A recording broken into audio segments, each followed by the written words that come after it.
Mientras que nadie se cuestiona la necesidad de las vacunas en niños y los calendarios vacunales son generalmente respetados por las comunidades autónomas, lo cierto es que da la impresión de que esta misma situación es un reto por construir en el caso de los adultos. La pirámide invertida que se está produciendo por el descenso de la natalidad provoca que las autoridades y los profesionales sanitarios tengan que poner el foco precisamente en las edades más avanzadas. Una relevante cuestión de salud pública en la que las vacunas juegan un papel principal, o deberían jugarlo. Pero ¿son equitativas estas políticas al respecto? ¿Hay riesgos sin afrontar en materia de vacunas en adultos, claro? ¿Qué obligaciones deben afrontar los profesionales sanitarios al respecto? En Sanitario 2000 hemos decidido abordar estas cuestiones con representantes de todas las partes implicadas en un debate que hemos titulado Calendario vacunal en adultos, un reto por construir.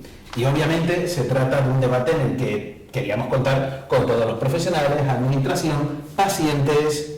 En este sentido, y empezando por mi derecha, contamos con Primitivo Ramos, secretario general de la SED. Buenas tardes, Primitivo. Hola, buenas tardes. José Luis Cobos, representante del Consejo General de Enfermería. Buenas tardes. Esther Redondo, representante de Semergen. Hola, ¿qué tal? Yolanda Fuentes Rodríguez, directora general de Salud Pública de la Comunidad de Madrid. Hola, buenas. Y además tengo que felicitarla porque ha sido recién galardonada por el Gobierno de España. Muchas gracias. También tenemos con nosotros a Juan Carlos Julián, representante de la plataforma de asociaciones de pacientes. Muchísimas gracias por estar con nosotros. Buenas tardes. Y a Enzo Laferini, que es representante de la Oficina Jurídica Sociosanitaria. Muchísimas gracias por estar con nosotros, Enzo. Bien, si os parece vamos a empezar con una pregunta a lo mejor un tanto genérica, pero que sí necesita respuesta en ocasiones, ¿no? ¿Por qué existe un calendario común en edad pediátrica y que cuenta con el beneplácito del Consejo Interterritorial y en cambio no vemos esta opción en los adultos, dado sobre todo que algunas regiones sí lo tienen? ¿Es motivo?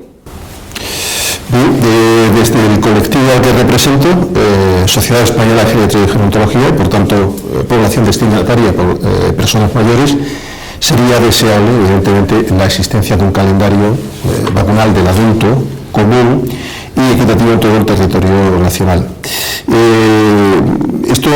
Todos tenemos asumido la vacunación en edades infantiles, en cambio, no así en la edad adulta, y sobre todo al colectivo, reitero, que yo represento. Personas mayores de 65 años y fundamentalmente personas muy mayores, mayores de 80 años. Y he de señalar que este grupo de personas son precisamente una de las más necesitadas en las que se instaure un calendario vacunal claro, porque son uno de los colectivos que más lo necesitan debido al problema de la inmunosenescencia.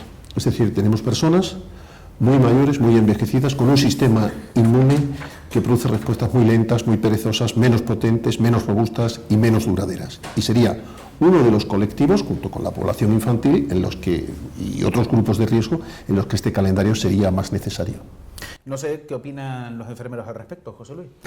Desde luego, el primer planteamiento que nos tenemos que hacer es el de la necesidad de la coordinación, es decir, usted lo ha dicho al principio, algunas comunidades autónomas ya han dado algunos pasos, otras no. Enfermería es una profesión que tiene la bondad de estar a pie del paciente en todos sus ámbitos y en este caso más en la atención primaria y la preventiva. Creo que hay una necesidad primero de información y prevención de cara a la población que conlleva muchas cosas, conlleva la formación de los profesionales, conlleva las campañas de concienciación, que yo creo que a lo largo de la tarde podremos hablar de todo este tipo de medidas, pero sobre todo hay una muy importante y es quizás a nivel político, ¿no?, que es ponernos de acuerdo en que hay que hacer acciones. No porque a un consejero de Sanidad se le ocurra que este año voy a incorporar una vacuna o a una comunidad autónoma que tengo dinero para poder sufragar una serie de vacunas. Yo creo que hay una cuestión política muy importante. Habrá otra profesional, porque sí que es cierto que hay que recomendar aquellas acciones que científicamente estén contrastadas, que decir que tampoco es preceptivo que uno salga diciendo, oye, pues a mí me han dicho que la vacuna esta es muy buena y mañana ya todo el mundo a vacunarse, ¿no? Yo creo que hay que tomarse las cosas con tranquilidad, por lo tanto yo creo que dos cosas planteo. Una, coordinación desde el punto de vista político y otra, una campaña desde todos los puntos de vista de concienciación, prevención, formación de profesionales y ciudadanos. Yo no sé cómo ve esto la atención primaria. ¿Compartís el punto de vista de los enfermeros? Sí, comparto el punto de vista de Primitivo y de enfermería. También romper una lanza, no es porque yo trabaje en Madrid y forme parte del Comité Asesor de Vacunas de la Comunidad de Madrid, pero nuestra comunidad tiene un calendario vacunal del adulto que en mayo de este año cumplió 10 años, hemos estado de cumpleaños y de enhorabuena, es un ejemplo para el resto del territorio nacional. Recientemente se han incorporado vacunas del adulto nuevas y en circunstancias específicas. Entonces, bueno, dentro de el territorio nacional, Madrid es una comunidad privilegiada, lo ha sido siempre y lo sigue siendo. Hay comunidades que bien es verdad que no tienen ni siquiera desarrollado el calendario, hay otras en las como Rioja o Asturias o Castilla y León que se han incorporado más recientemente en los últimos años a este calendario del adulto. Yo creo desde luego que la necesidad es evidente para adultos de riesgo, para determinadas condiciones, hábitos de vida, para adultos mayores, como decía Primitivo, es imprescindible y sí que creo también que debería ser fijado un calendario al menos de mínimo del adulto por parte del interterritorial, porque si no puede generar una brecha social y puede dar lugar a una inequidad. Bueno, Yolanda, primero felicidades por lo que acaban de contar. Sí. Y segundo, habría que comentar un poco, ¿usted por qué cree que de manera general las otras comunidades autónomas no hacen lo que hace Madrid? ¿Y por qué Madrid lo está haciendo? A ver, todos sabéis que hay una ponencia de vacunas a nivel del Ministerio, que es la que evalúa la inclusión de las vacunas en el calendario de vacunación. Esa ponencia de vacunas con esos informes lo eleva a la Comisión de Salud Pública y la Comisión de Salud Pública lo evalúa y lo eleva al Consejo Interterritorial, donde se aprueba. Hay un documento desde el año 2004 aprobado por el Consejo Interterritorial de Vacunación del Adulto que fue revisado en el año 2009.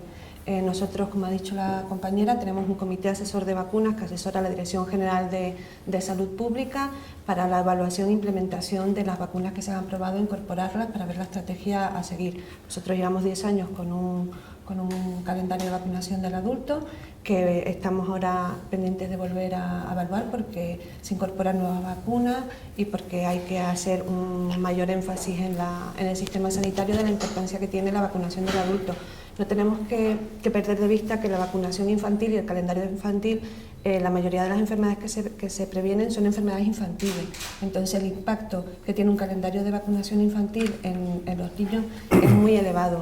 Nosotros estamos ahora en plena campaña de vacunación. La OMS considera que las coberturas de vacunación ideales para la gripe están por encima del 70% y estamos trabajando en las campañas para intentar conseguirlo. Estamos totalmente de acuerdo y totalmente volcadas en la vacunación del adulto. Yo te puedo decir lo que nosotros hacemos y en lo que estamos concienciados, y yo creo que el resto de las compañeros de otras comunidades autónomas estarán en la misma línea que nosotros.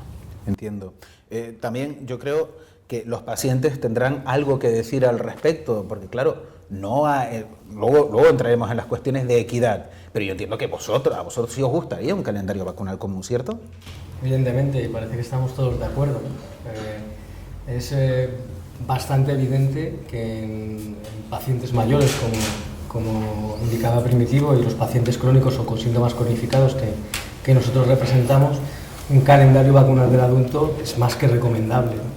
Quizá el mayor reto es hacer cumplir precisamente los acuerdos que se llegan en un consejo interterritorial, ¿no? Si estamos todos de acuerdo en ello, pues lo importante es que se cumpla y que todas las comunidades lo lleven a cabo, porque los pacientes se desplazan. No es muy congruente que haya comunidades que vacunen de determinadas patologías y en la de al lado no lo hagan y los pacientes se desplazan de un lado a otro. Hay un riesgo probable de problemas de salud pública. Me da la impresión de que nos acercamos un poco al término inequidad. Enzo, ¿qué perspectiva tiene la OJS de esta cuestión? Y me gustaría que entráramos ya en la cuestión de si veis que falta equidad. Yo me estoy dando cuenta, creo que sí, pero me gustaría conocer tu punto de vista. Sí, lo señala muy bien Esther. Efectivamente, el hecho de que no haya un calendario al menos de mínimo puede generar inequidad y genera inequidad actualmente. Esto va en contra de la Ley General de Sanidad, que establece que todos los ciudadanos tienen derecho a recibir las prestaciones sanitarias, incluidas los medicamentos y por supuesto las vacunas, en condiciones de igualdad. y además la Ley General de Salud Pública señala precisamente este principio de equidad como uno de los principios que debe regir su nivel de actuación. Por lo tanto, creo que es importante establecer al menos un calendario de vacunación nacional. Es cierto que no se tiene que cumplir, pero sí que podemos empezar por ese punto y sería importante. Primitivo, José Luis, Esther, ¿estáis de acuerdo con este principio? ¿Hay inequidad de facto en vacunas para adultos en España? Mientras no tengamos el mismo acceso y las mismas garantías de que toda la población puede recibir un tipo de tratamiento, se produce inequidad. Es decir, si no aseguramos que todo el mundo tenga el acceso. Otra cuestión es que esté organizado ese acceso. Es decir, que en algunas comunidades autónomas el tener aprobado un calendario vacunal, ¿qué implica? Implica que hay una organización de tipo calendario, es decir, que sepamos cuándo vamos a vacunar a un paciente, cuándo vamos a recibir un determinado tratamiento, y en ese sentido no se produce inequidad cuando tenemos acceso a esos recursos.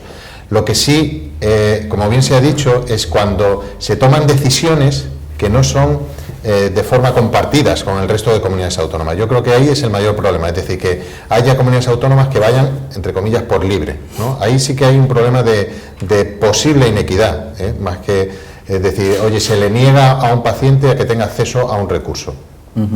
¿Primitivo? Entiendo que en salud, en educación, hay materias en las cuales, pues, evidentemente, el Consejo Interterritorial tiene que garantizar un mínimo de equidad interregional. En este sentido, pienso que la hay, pero no obstante, es cierto que hay comunidades que van por delante de otras. En este sentido, a mí me gustaría felicitar a la Comunidad de Madrid, a la Directora General de Salud Pública, porque no solo tiene un calendario vacunal del adulto, sino que ha sido una de las 4 comunidades autónomas que desde hace unos 4 años bajó la edad de vacunación en adultos por criterio de edad, en lugar de 65 años como edad o tope burocrático administrativo, a los 60 años, tanto para la gripe como para el neumococo, independientemente de los factores de riesgo que tenga. Y le felicitamos porque en el grupo de personas entre 60 y 65 años resultaba que es que prácticamente el 70% todos ellos tenían factores de riesgo. Con lo cual me parece que es un criterio basado en evidencia científica y al cual desde la Sociedad Española de Geriatría y Gerontología, junto a Cataluña, Murcia y Navarra, que fueron las 4 que bajaron la edad a los 60, no tenemos más que felicitarles. Al mismo tiempo han introducido otras modernas vacunas y a mí me parece que esto debe servir de estandarte a otra serie de comunidades autónomas para ir en esa línea. Como muy bien decía anteriormente la Directora General de Salud Pública, Yolanda Fuentes, evidentemente no vale todo y habrá que introducir preparados vacunales que tengan constatado y evidenciado su eficacia, su efectividad y sobre todo su eficiencia. Pero en esta línea sí que creo que es deseable hacer un esfuerzo por parte de todas las comunidades autónomas y el Consejo Interterritorial, y probablemente tengamos que invertir incluso un poco más. Es decir, en España aproximadamente solamente un 1% del gasto farmacéutico va destinado a vacunas, cuando otros países de nuestro entorno esto está en torno al 3%, es decir, pues probablemente haya que hacer una pequeña inversión en regiones que hoy en día no tienen un calendario vacunal y que todavía tienen la edad de los 65 años, deban incorporarse a esta nueva estrategia.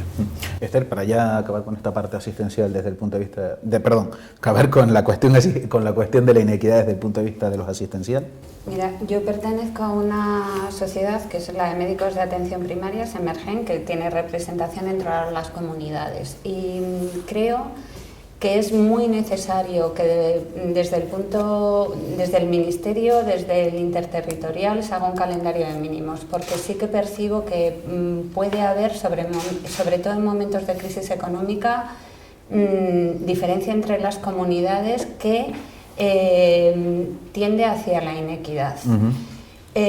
Por eso soy una firme defensora del calendario como de adultos de mínimos, para garantizar que todo lo que sea imprescindible para la población, todas las comunidades, incluso en momentos de crisis económica, lo tengan cubierto. Luego, cada comunidad, cada gestor sanitario, en función de la carga de enfermedad, de la situación epidemiológica, de las disponibilidades presupuestarias que en materia de sanidad están transferidas, podrán ampliar, ¿por qué no? Cada comunidad es soberana, pero siempre tendrán que respetar ese calendario de mínimos. Entonces yo sí que creo que es necesario. Perdón, quería hacer un apunte de José Luis. Yo, si me permite un poco discrepar de algunas de las cuestiones que se plantean, cuando se habla de calendario vacunal de mínimos, da la sensación de que lo que estamos ofreciendo a la población es una partida básica y que luego, en función de la características de una comunidad autónoma, premie, entre comillas, a sus ciudadanos con unas vacunas u otras. Yo creo que eso es un error desde el punto de vista de la equidad o inequidad, porque si estamos fomentando de base que en función de los recursos que tenga una comunidad autónoma puedan acceder la población a una vacuna o no, yo creo que es un error. Para mí el calendario vacunal es un calendario vacunal único, sea de mínimos o de máximos, pero que sea el que se ofrezca a toda la población, independientemente de donde vivamos. Por lo que se ha dicho en la introducción, no puede ser porque yo viva aquí en Madrid ahora o viva en Extremadura, de donde provengo, pues que en función del recurso que tenga económico mi comunidad autónoma pueda darme acceso o no a una vacuna. Yo creo que no podemos hablar de un calendario vacunal de mínimos, sino un calendario vacunal estándar para todo el estado para toda la población y todas las comunidades autónomas. Perdona que haga una matización al término mínimos, que a lo mejor es lo que suscita un malentendido. Mínimos se refiere no a algo pequeño o a unos antígenos escasos cubiertos, no, sino a las enfermedades inmunoprevenibles que tengan mayor carga de enfermedad, que la situación epidemiológica así lo indique y los criterios de costo-eficacia de la vacuna lo avalen. Eso debe estar en función de la edad, de la patología crónica, de los hábitos de vida, de los estilos de las personas, cubiertos por todo el Estado en todas las comunidades. Ahora, si una comunidad, por ejemplo, quiere implementar pues de forma piloto o implementar además de ese mínimo en un grupo especial de riesgo que ella tiene en esa comunidad una vacuna, además de lo que garantiza el territorio nacional, no veo por qué no puede hacerlo. Hay que garantizar las condiciones mínimas de salud y luego las transferencias en función de las cargas de enfermedad. No puedes implementar a lo mejor hepatitis A para todos en la Comunidad de Madrid, porque la carga de enfermedad no lo indica, pero sí que la puedes implementar en Ceuta y Melilla porque sea necesaria allí esa vacuna. Entonces, eso es a lo que yo me refería. Creo que me gustaría conocer el punto de vista de Yolanda respecto a dos cuestiones. Primero, si la Comunidad de Madrid considera a lo mejor necesario este estándar y, sobre todo, teniendo en cuenta su experiencia como directora de Salud Pública, ¿cuál tendría que ser ese estándar que entiendo que es el que cumple la Comunidad de Madrid? Pero mira, el estándar que tenemos nosotros es el que está cubierto, el que tiene para las edades en función de la edad del paciente y de la patología asociada que tiene. Yo creo que no es justo tampoco decir que el resto de las comunidades autónomas no tienen un calendario de vacunación del adulto. No lo tendrán plasmado como tal, pero el adulto se está vacunando. Todos estamos haciendo la campaña de vacunación, tanto para los pacientes mayores de 65, en algunos mayores de 60, como todos los que tienen factores de riesgo. Esa es la vacunación, el calendario de vacunar del adulto. ¿Vale? Yo creo que nosotros tenemos un calendario muy bueno. El Ministerio, yo creo mucho en la ponencia de vacunas, en la Comisión de Salud Pública y en el Consejo Interterritorial para que marque los calendarios de vacunación a nivel nacional. Y os lo digo como lo considero, porque yo creo que están basados en la máxima evidencia científica y el máximo coste-efectividad de la aplicación de las vacunas y de la epidemiología de la enfermedad. No hay que olvidar nunca la epidemiología y el impacto que tiene la enfermedad para saber si una vacuna es coste-efectiva, porque las vacunas previenen enfermedades, pero la enfermedad tiene que estar. ¿Cuáles deberían ser los mínimos de cobertura o cuáles son los que aplica la Comunidad de Madrid? A ver, el mínimo de cobertura vacunal deseable es el máximo, que es el 100% de la población que tiene que ser vacunada. La OMS para la gripe, para que la circulación del virus no produzca una patología importante, recomienda que se vacune el 75% de la población. Esto es una asignatura pendiente, como sabéis todos, porque a nivel nacional no se llega a estos niveles de cobertura de vacunación de la gripe, ni en la población de riesgo, ni en los mayores de 60 años, ni en personal sanitario. Yo creo que es una asignatura pendiente y este sí que es el foro para transmitir a la población que las campañas de vacunación son seguras, que las campañas de vacunación van para la salud de la población, para mejorar la salud y para evitar los riesgos asociados a las patologías que derivan del desarrollo de la enfermedad. Y yo creo que este es un foro en el que sí tenemos que transmitir la seguridad de las vacunas y la conveniencia de cuando se pone una campaña de vacunación en marcha, de que la población a la que va dirigida se vacune. Precisamente, volviendo a los representantes asistenciales, Esther, me gustaría conocer tu perspectiva de esta cobertura. Primero, ¿es esta la cobertura deseable? Entiendo que sí. Y si estamos en el camino de cumplirla. Bueno, nos queda. España es un país modelo en cuanto a coberturas de vacunación nacional de niños, de pediatría. Es uno de los mejores del mundo. Eso se lo debemos a la implicación, al esfuerzo, al buen hacer y al trabajo diario de los pediatras, fundamentalmente de atención primaria, que tenemos en este país. ¿Qué es lo que pasa? La vacunación del adulto pues es desconocida no solo por el gran público, sino sigue siendo una asignatura pendiente de muchos profesionales de atención primaria. ¿Por qué? Venimos con un fallo de serie. En nuestra formación médica se nos forma para diagnosticar y tratar y menos para prevenir. Entonces las vacunas en el peso de la formación académica de medicina pues, y las actividades preventivas en general son cosa menor. Y por otro lado, en las consultas de atención primaria estamos saturados de procesos que requieren diagnóstico y tratamiento y que damos poco peso a una actividad que nos daría muchísimo beneficio a medio plazo, que serían las actividades preventivas y entre otras la vacunación. Entonces, partiendo de que gran parte de la mejora de las coberturas vacunales del adulto pasan por los propios profesionales sanitarios, nuestra implicación en el acto, el tomar una actitud proactiva, el recomendarla, en perder, que será ganar unos minutos en explicar los beneficios de las vacunas, en que son medicamentos que son seguros, que están avalados por ensayos clínicos suficientes detrás. Bueno, pues partiendo de esa base, la siguiente pata sobre la que sostener la mesa es el paciente. Pero fíjate que yo me dedico todos los días a esto y cada día hago esto y veo que tenemos un arma que muchas veces no sabemos manejar los médicos y es la confianza que el paciente deposita en nosotros. O sea, yo de mi práctica diaria te puedo decir que de 100 pacientes que quiero que salgan vacunados, uno se me escapa. Uno no soy capaz de vacunarle.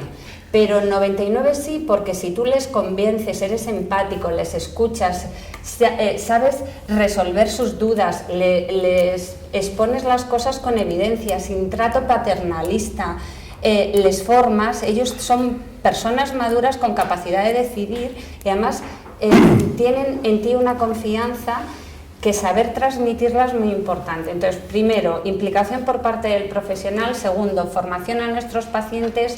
Tercero, implicación de nuestros políticos, de nuestros gestores en transmitir lo que acaba de decir la directora general de Salud Pública, es la confianza en la vacunación, diseñar estrategias que sirvan para captar a esa población. Y cuarta, última pata de la mesa, medios de comunicación que nos sirven como aliados en todo lo que son las campañas divulgativas. José Luis, me ha gustado mucho que ha habido aquí una pequeña autocrítica por parte de Esther. Me gustaría conocer vuestra perspectiva al respecto de esta cuestión de las coberturas de vacunación, si hay autocrítica en la enfermería y qué medidas habría que poner en marcha para mejorar las tasas que tenemos a día de hoy. Yo agradezco a Esther el trabajo que hace día a día, porque no es la tónica habitual que dedique uno tanto tiempo en su consulta a convencer de este tipo de cosas. Por lo que dice, porque el día a día es muy, apremia mucho y sobre todo lo que demandan también los pacientes, ¿no? Que llego, que tengo esta afección, que me diagnostique qué es lo que tengo y que me trate y rápidamente, ¿no? Y eso obliga a que, por ejemplo, desde enfermería nosotros sí que trabajamos mucho en el área de la prevención y que tenemos yo creo que esa capacidad dentro de las consultas de atención primaria, también en otras más especializadas, pero que no es posible que nosotros transmitamos a la población una idea, en este caso una campaña de prevención, si nosotros mismos no somos los primeros en, primero, saber lo que eso conlleva y que seamos también, si somos además grupo de riesgo, los primeros que nos vacunemos. Es decir, si el paciente está viendo, o la población está viendo que nosotros mismos dudamos de que eso sea bueno, para que todos nos entiendan, pues claro, ellos mismos van a decir, bueno, pues si este no se vacuna, que es el que sabe, ¿cómo me voy a vacunar yo? ¿No? Que nos tienen aquí de conejillos de India. Por lo tanto, muy importante lo que decía Esther de campaña de concienciación a los dos, paciente y profesional, de la importancia que tiene una acción preventiva. Por lo tanto, eso, desde el punto de vista profesional, requiere formación. Nosotros es cierto que hacemos en nuestra formación universitaria pues la adquisición de conocimientos sobre la patología y la prevención de las mismas, pero la formación continuada hace mucho porque aparecen nuevas patologías, aparecen nuevas vacunas y eso requiere que el profesional esté continuamente formado. Esa campaña de información y de formación es inviable si no existe una política, como bien se ha dicho, de coordinación entre todos. Y cuando digo todos, es también del equipo multidisciplinar. Nosotros ahora que saben que tenemos una polémica encima de la mesa con el tema de un Real Decreto de prescripción, nosotros hemos puesto ya encima de la mesa el problema y la barrera que puede surgir si bueno, pues hay normas que de alguna forma frenan la posibilidad de que determinados colectivos, en este caso de enfermería, pueda poner en marcha este tipo de campañas preventivas, ¿no? Primitivo, también me gustaría conocer estas cuestiones desde la perspectiva de la especialidad y también esta cuestión de la autocrítica, si existe algún aspecto en el que se pueda mejorar por vuestra parte. Sí, desde el punto de vista de la geriatría y la gerontología, las tasas óptimas vacunales, lo acaba de enumerar la Directora General de Salud Pública. La OMS invitaba a que en el año 2010 hubiésemos estado en un 75% de cobertura vacunal para personas mayores de 60-65, dependiendo este rango de edad que hemos hablado de las diferentes comunidades autónomas. Fíjese, el año pasado no hemos alcanzado un 56,4, es una crítica que ahí está. También es verdad que en el año 2008 habíamos llegado a alcanzar el 70%, por tanto la OMS era optimista cuando pensaba que en 2010 alcanzásemos ese 75%. ¿Qué ocurrió? Aquí hubo una fragmentación importante que fue la pandemia de gripe A en el año 2009, que hizo perder mucha credibilidad y hubo grupos antivacunas interesados que hicieron un daño tremendo bajo nuestro punto de vista, desde la Sociedad Española de Geriatría y Gerontología, con opiniones infundadas y que hicieron perder crédito en las vacunas a la población en general. Pero esto en cuanto a gripe. En cuanto a neumococo, es verdad, y vuelvo a felicitar a la Comunidad Autónoma de Madrid, no porque trabaje en ellas, sino porque de forma encendida en el año 2000 llevó a cabo en el ámbito institucional, en residencias de personas mayores y en centros de personas de discapacidad psíquica y pacientes psiquiátricos, un estudio piloto de vacunación masiva a esos centros. Posteriormente lo hizo a población general, lo abrió a población general y tenemos hoy en día una tasa acumulada del 72-74% en vacunación de neumococo. Como saben, no se vacuna todos los años. En este sentido, el Comité Internacional de Vacunas, sus cifras estándares a las que invita, pues es llegar a un 90 y tantos por ciento. Creo que vamos en buen camino, no hemos llegado aún, nos queda todavía por hacer. Yo creo que en tétanos, difteria, tétanos, tosferina, estamos muy por debajo de lo que sería deseable. Y como autocrítica, pues evidentemente, ¿qué vamos a hablar? Si la población general no alcanzó el 56,4 el año pasado en gripe, vacunación antigripal, pues fíjense, los sanitarios no hemos llegado al 30%. Pero no solo no llegamos al 30%, sino que incluso los sanitarios está fragmentado cuando consideramos primaria y especializada. Dentro del ámbito hospitalario, en algunos hospitales se han llevado a cabo la Sociedad Española de Geriatría y Gerontología con el gabinete Nielsen. Llevamos a cabo en el año 2013 un estudio epidemiológico para ver la tasa de vacunación de profesionales. Y en algunos hospitales no llegaba ni siquiera al 13%. Son cifras un tanto alarmantes. Es decir, cuando tenemos un ambiente en el que esos profesionales, digamos, son transmisores, un foco de contagio de enfermedad. Y además, la vacunación es un acto inducido, y un acto inducido en el que el profesional es fundamental. En ese estudio que en el año 2013 la Sociedad Española de Geriatría y Gerontología hicimos, seleccionamos varios centros de salud y varios hospitales, y en unos de ellos dábamos formación e información y en otros no. Y las tasas de vacunación al año siguiente en profesionales pasaron del 30% máximo en los que no se intervenía haciendo formación al 60% al año siguiente en los que sí se había intervenido. Y en el público en general, del 56-58% en el que estamos actualmente, que aquel año también se confirmó, hasta el 75-80%. Es decir, está claro que la vacunación es un acto inducido en el que los profesionales somos esenciales, y si no tomamos una actitud, como decía José Luis, ejemplarizante, mal vamos a alcanzar esas tasas. Es decir, creo que tenemos ante nosotros un reto y una responsabilidad tremenda de dar ejemplo para adherir a la población que adquiera confianza en la vacunación de enfermedades inmunoprevenibles.